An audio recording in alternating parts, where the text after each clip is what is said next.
Hey, not from Boston fans. It's just me, disembodied voice Bennett. Unless you always listen to this audio only, in which case I'm always disembodied voice Bennett. Anyway, look, I gotta let you guys know that this week you're only getting one part of the episode that I recorded this week because Alex Cora got fired and it messed everything up. I ended up doing about a half hour talking about how I felt about the Cora decision, and also how the Red Sox delivered that information from a PR perspective. Because this happens to also, besides being a Red Sox fan, this is now like in my professional wheelhouse. So I kind of fell down a rabbit hole.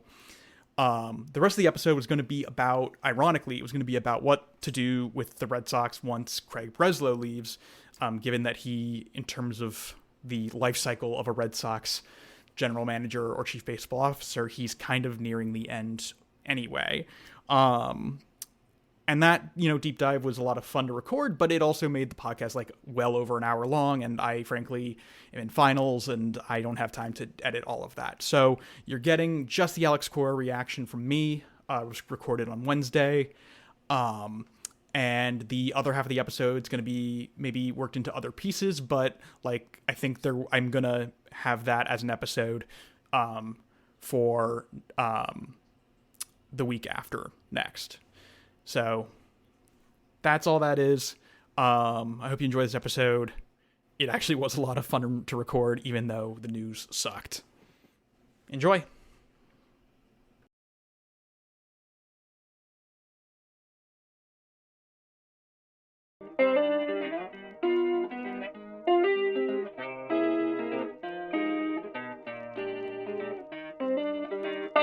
Cool. Welcome back to Not From Boston. Things are bad. They've gotten worse. They've gotten pretty stupid. But yeah, welcome back to a show, a Red Sox show hosted by someone who really has no right to be a Red Sox fan, but has decided to curse his existence by tethering it to this franchise. I'm your host, Bennett Weinshank. And, first things first is we got to talk about the elephant in the room. We got to talk about Alex Cora. For those of you who somehow didn't hear or, just maybe you were busy. On Saturday, manager Alex Cora and bench coach Ramon Vasquez and hitting coach Pete Fatsi and third base coach Kyle Hudson and game planning coordinator and franchise icon Jason Varitek and I think assistant coach Dylan Lawson and maybe one other guy were fired after a 17-1 win against the Baltimore Orioles. Yeah, fired. Unexpectedly, I think. I was trying to just do my finals. I was trying to get ready for I had a presentation on Monday for my finals. I was trying to get ready for that, trying to brush up on everything. And then my phone starts buzzing, and then I see Jeff Passan's face, and I know that that's never a good thing because Jeff Passan carries with him big news every time. And yeah, and then my Saturday blew up in my face, in the palm of my hand. We're mixing metaphors here. It's fine. How do I feel about Alex Cora and his coaches getting fired? I don't feel great. I think it has... I guess I'll put it this way. I published a piece on Substack, which you're all subscribed to, right?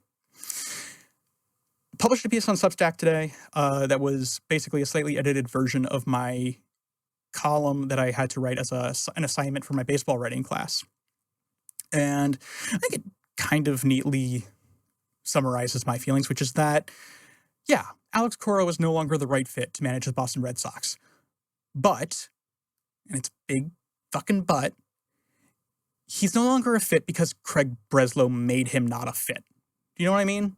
Like, you created the circumstances for that to happen. Alex Cora he's a winner. He's competitive. He likes to manage teams that he thinks can win because the postseason is where he is actually his best as a manager. Like, we've seen that. We saw that in 2018. We saw that in 2021. And we saw that a bit in 2025, despite the outcome in those last two seasons. He's really good at managing a roster of veterans who already know what they're doing. And he's just there to take them over the finish line, to guide them into battle and really, meet that moment. Alex Cora is not interested in, has never been interested in, being a babysitter, which is more or less what Craig Breslow made him into being by removing really any and all veteran presence from that clubhouse, by refusing to re-sign Alex Bregman, letting Rob Refsnyder go, and having Cora manage a bunch of, I don't mean this disrespectfully, but manage a bunch of kids who, are still finding their footing and still need leadership. And Cora is not, and it's not a bad thing. He's just not interested in providing that leadership. That he feels that is a player's responsibility as a veteran player to lead the team, under a manager, not the manager's job to hold a rookie's hand as he navigates the brave new world. I do think that,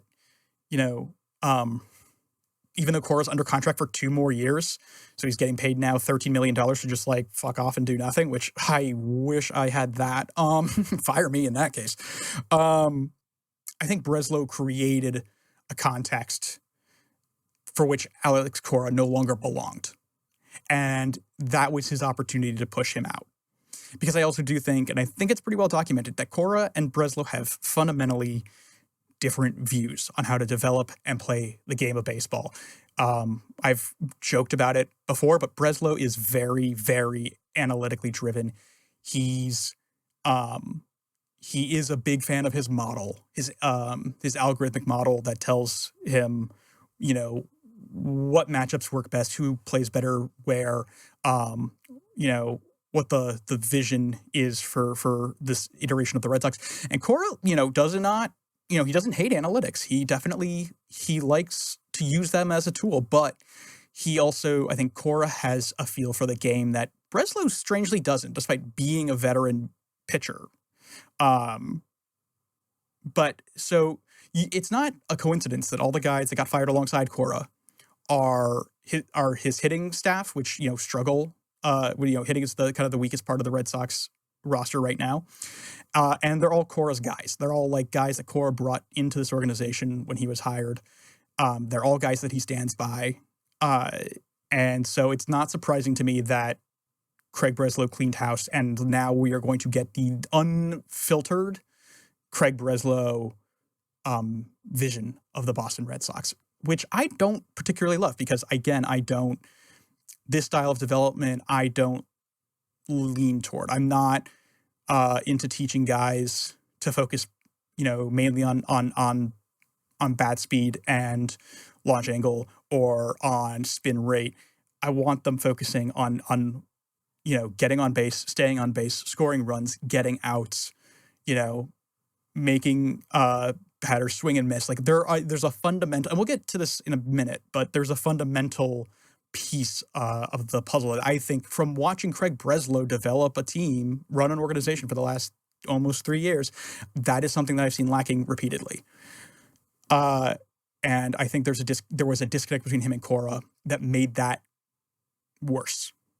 So I'm not, I think for cohesion's sake, and for what Cora is good at, for playing to his strengths, I think, the Red Sox no longer made sense, and it makes sense to me that he's no longer there. At the same time, this was handled badly, and it doesn't take getting your master's in public relations to see that. Couple of things. One, guys, Craig Breslow and Sam Kennedy and, John Henry, if he somehow found this podcast, you cannot tell the press that you decided on Saturday to fire these guys, because in the year of our Lord, 2026, reporters are savvy enough and technology is there where they can look up and find when you chartered the private jet. And Friday is not Saturday. There are several things about how they handle this I find upsetting from both a PR perspective and just like as a person. I'm just like, read the room, have some feel for it. The fact that they hired a Sprinter van to take the guys they fired out to the private jet, and that Sprinter van they hired, the company's name on the side of the van is Coaches for Hire LLC. Like, you're telling me that you guys couldn't have like caught that one and maybe hired a different like transportation company in Baltimore? I'm sure that there is another one. That was, again, an unforced error. I think then also another unforced error is waiting to talk to the team until Sunday. Kennedy said to a couple of guys at the press, and also he was like, we're going to do a press conference Sunday. It's, they say, I've had professors say it to me in class as like an old PR adage. I think it's kind of just a cliche that's just generally true. If you don't control the story will control you. And actively choosing, after firing a manager who is, let's be clear, beloved by players, beloved by the sport, beloved by the people in the sport, beloved by the city of Boston, firing that guy and then not talking and giving the press 12 hours to, write whatever they want to write and say whatever they want to say and shape the narrative themselves, that's a bad idea. And I think you see that play out where you then have, everybody on the internet, on Twitter, anyone who reads The Athletic, anyone who consumes sports media has now a fully formed opinion before you get a chance to talk on Sunday morning at a press conference. Like that you are only hurting yourself in that case. It would have been much smarter to do a press conference. Frankly, if you could get Cora to be by your side at the press conference like that, I think would be better. But like, you need to be able to talk to the public right away because you want to at least try to shape the narrative and get some handle on it, some control over it before the public and the media do their thing.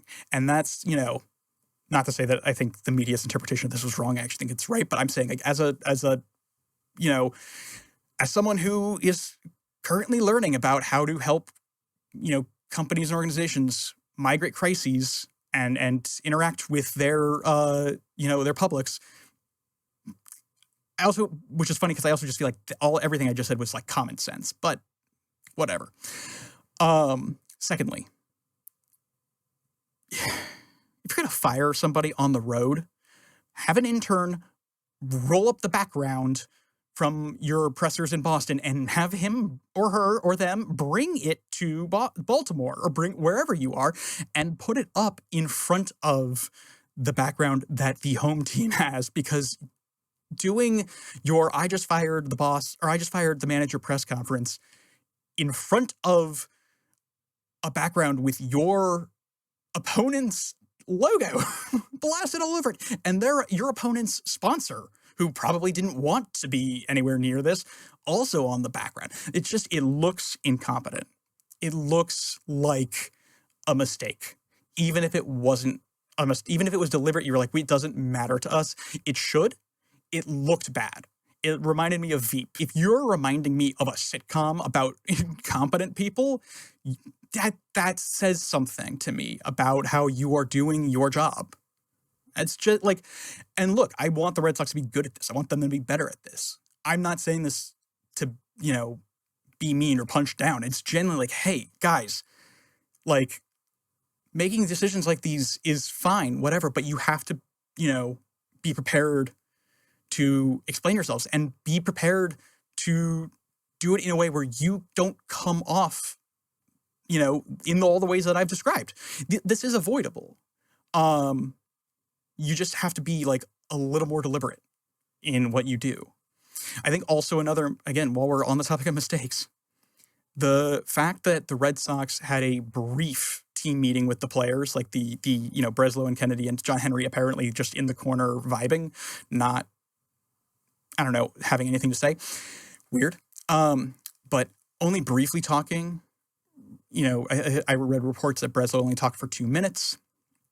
And the interim manager, Chad Tracy, who managed the AAA team in Worcester, only, spoke for about 3. And, that's weird. The fact that Trevor Story comes out of this meeting pissed as hell, saying he doesn't know what direction the franchise is going in, that's very bad. Again, poor, communication on that part for him to feel that angry and for him to be able to say that to media. The fact that Garrett Whitlock, who, by the way, is the player association representative on the Red Sox roster, I think, for him to say that his takeaway from the meeting was that management wants them to be concerned about playing baseball and that they should only focus on playing baseball. That's, again, not really the tone that you want to strike with your team, with your players, your ostensibly, in that case, your employees. It's, shut up and dribble. We all know that kind of line of thinking, and we all know that it's a little demeaning and demoralizing to the athletes involved, because what they think does matter. They are the people, they are the most forward-facing people in your organization. They're the people that your fans come to see. And if they're not going to be happy, if they're going to start talking poorly about your team, that's going to hurt the team. That's going to hurt the organization. It's going to drive fans away. And you cannot take that for granted. And also, when you remove, again, a leader like Alex Cora, who is, again, beloved by players and a key piece of the chemistry that keeps that, clubhouse afloat, removing that very suddenly and not providing information for 12 hours overnight before meeting on Sunday, and then providing very little information then, and not allowing players to ask questions about it, that degrades a lot of the trust that your players have in you as an organization. And I think that that's, to me, really concerning, because that sends the message, because this is public, this is all stuff that's been reported, that sends a message to other players around baseball that is, ooh, I don't want to go play in Boston because it sounds like at some point I'm going to be disrespected, or that that this current management, they don't take what I would have to say seriously as a player. They wouldn't necessarily respect me the way I feel I should be respected. I don't like how they're treating the players there, that. That's what you're inviting. But when you make these choices. And so I think, this is something that's not just true for the Red Sox. It's true in baseball, in all sports, in all management, organizational situations. You do have to, you can't just wave a wand and make big decisions like this, because there are a bunch of unintended consequences that you are probably not thinking about at the moment, or you are minimizing. And I don't know why I'm saying you, because I don't think any of my listeners are in this position, but in a moment like this, where that is chaotic and is scary and leaves you with a lot of questions about what the state of the organization is, you want to be able to provide as soft a landing as possible, as clear a vision as possible.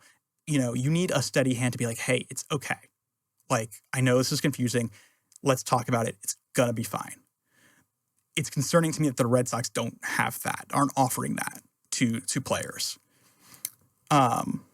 Anyway, that went a lot longer than I thought.